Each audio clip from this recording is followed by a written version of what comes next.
Julgamento no TSE tem placar de 2-1 para condenar Bolsonaro por campanha no 7 de setembro. Por Raíssa Mota. O desfecho do terceiro julgamento do ex-presidente Jair Bolsonaro, PL, no Tribunal Superior Eleitoral, TSE, ficará para a próxima terça-feira, 30, quando será concluída a votação. O placar está em 2-1 a favor da condenação e inelegibilidade de Bolsonaro. Os ministros começaram a votar nesta manhã 3 ações que atribuem ao ex-presidente abuso de poder político, abuso de poder econômico e conduta vedada nas comemorações do dia 7 de setembro de 2022. A sessão teve início com o voto do ministro Benedito Gonçalves, corregedor da Justiça Eleitoral, que é o relator dos processos. Ele defendeu a condenação de Bolsonaro à inelegibilidade, pelo prazo de 8 anos, por usar o bicentenário da independência para promover sua candidatura à reeleição. Também sugeriu a aplicação de multa no valor de R$ 425 mil. O objetivo não precisou ser explicitamente anunciado, já que foi comunicado por símbolos putos, patriotismo, demonstração ostensiva do poder militar, defesa da liberdade, afirmou Benedito Gonçalves. Desta vez, o ministro também votou pela condenação do general Walter Braga Neto, vice na chapa, que foi poupado nos primeiros julgamentos. O corregedor argumentou que, pelo cargo que ocupava no governo, de ministro da Defesa, o general tomou conhecimento dos preparativos do 7 de setembro. No caso de Braga Neto, a proposta de punição foi mais leve, multa de R$ 212 mil, sem inelegibilidade. Benedito Gonçalves foi acompanhado do ministro Floriano de Azevedo Marques, que argumentou que houve uma confusão proposital entre os eventos oficiais e de campanha. Marques, no entanto, votou para estender a inelegibilidade a Braga Neto. Na tentativa pictórica de demarcar a separação, com a burlesca retirada da faixa presidencial, longe de demarcar a separação, apenas se ilustra que o candidato sabia do contexto emaranhado dos dois momentos e a tentativa de forçar uma linha divisória que, na prática, nunca existiu, defendeu. Os comícios não tiveram nada de ocasionais, foram ardilosamente convocados e combinados para fazer uso dos eventos públicos. O ministro Raul Araújo, por sua vez, defendeu a absolvição de Bolsonaro e Braga Neto. Ele afirmou que os eventos foram autônomos e facilmente distinguíveis. Também argumentou que a legislação eleitoral não proíbe atos de campanha em locais públicos próximo a cerimônias oficiais. É público e notório que a temática envolvendo os valores e princípios rígidos das Forças Armadas sempre foi mote da campanha de Jair Bolsonaro, de modo que não causa estranheza a realização dos atos de campanha pelo referido investigado, disse.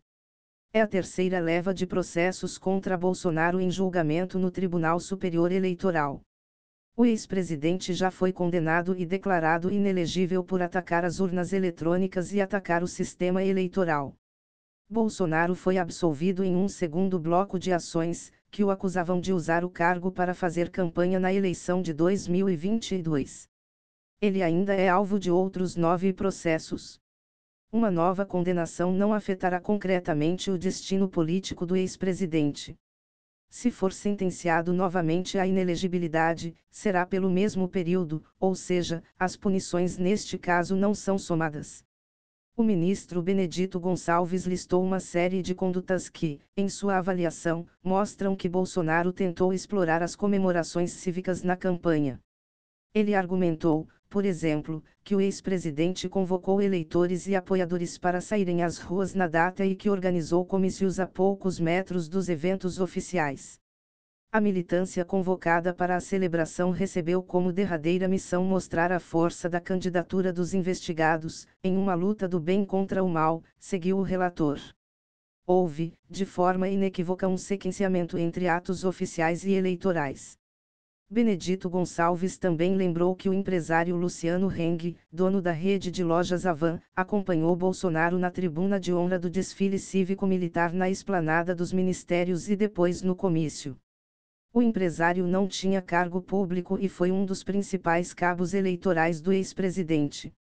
Outro ponto destacado no voto é que o governo autorizou uma comitiva de tratores do Movimento Brasil Verde, que custeou eventos da campanha bolsonarista, a participar do desfile em Brasília. O ministro ainda destacou que as comemorações do 7 de setembro no Rio, tradicionalmente organizadas na Avenida Presidente Vargas, no centro da cidade, foram movidas para a orla de Copacabana, reduto de manifestações bolsonaristas. É fato notório que a orla de Copacabana se tornou, desde as eleições de 2018, local de concentração dos apoiadores do primeiro investigado.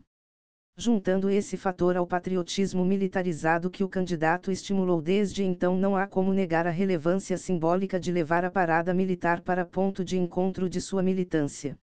A mudança, portanto, era repleta de significado, argumentou.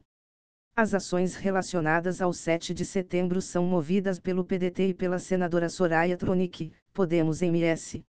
Bolsonaro é acusado de usar cerimônias oficiais do bicentenário da independência, em Brasília e no Rio de Janeiro, como palanque eleitoral.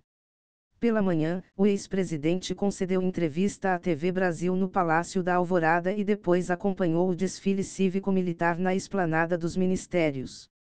Em seguida, participou de comício em trio elétrico custeado pelo Movimento Brasil Verde a poucos metros do evento oficial.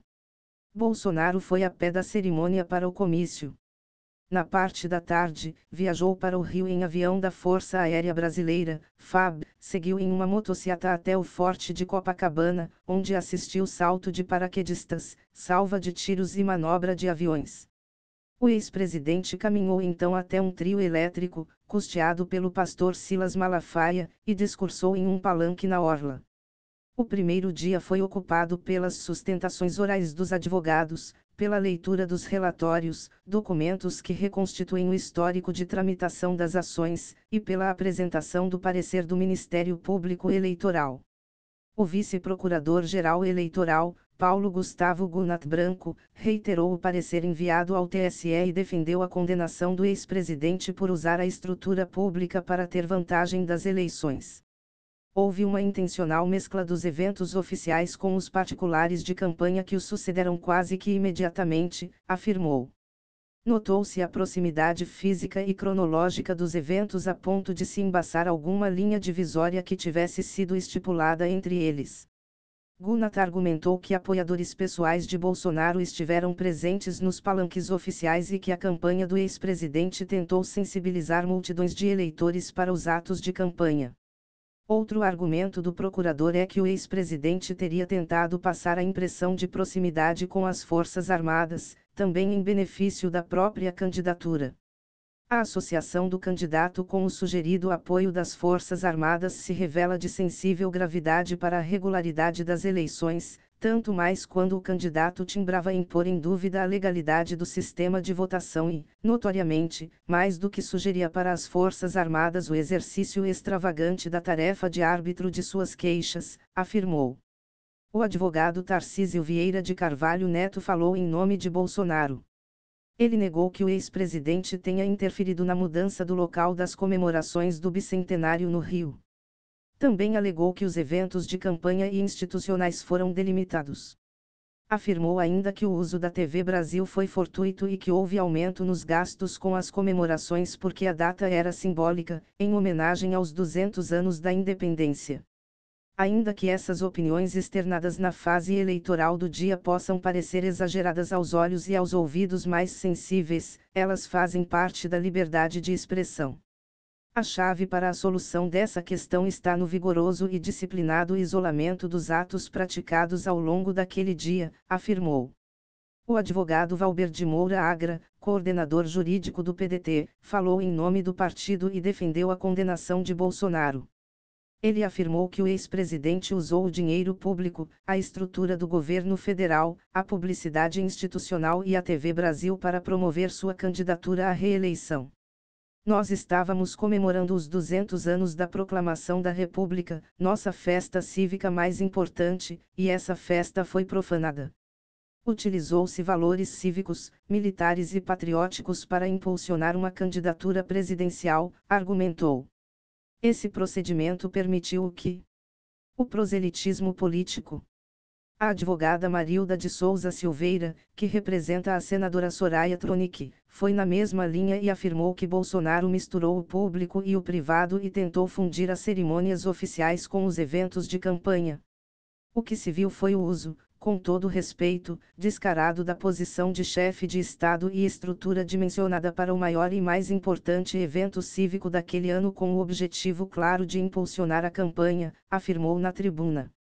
O ex-presidente fez o que de mais grave um presidente da República pode fazer: explorar a sua atuação como chefe de Estado para fazer crer que a força do Estado lhe pertence, que o patriotismo é patrimônio seu.